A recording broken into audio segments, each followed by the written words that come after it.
শুক্রবারের দিন চলে গেলাম মুরগির দোকানে গেলাম, কারণ হচ্ছে অনেকদিন যাবত মাছ খাচ্ছি, মুরগি খাওয়া হচ্ছে না, বাচ্চারাও বলতেছে মুরগি খাবে, তাই মুরগি কিনতে চলে গেলাম।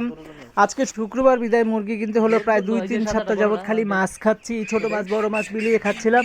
তো মুরগিতে এখন অনেক খরচ, মুরগির দাম বেড়ে গেছে, তো কি আর করার, বাচ্চারা খেতে চাইলো আর শুক্রবারের দিন না করতে পারলাম না, তাই মুরগি কিনতে চলে আসলাম বাজারে, মুরগি কিনলাম এবং নিলাম। আলহামদুলিল্লাহ যে আজকে শুক্রবারের দিন মুরগির মাংস খেতে পারবো। কত কেজি?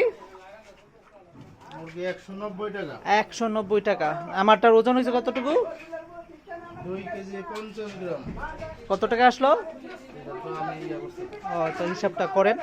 তো আজকে মুরগি খাবো, অনেকদিন ধরে মুরগি খাই না, মাছই খাই প্রতিদিন।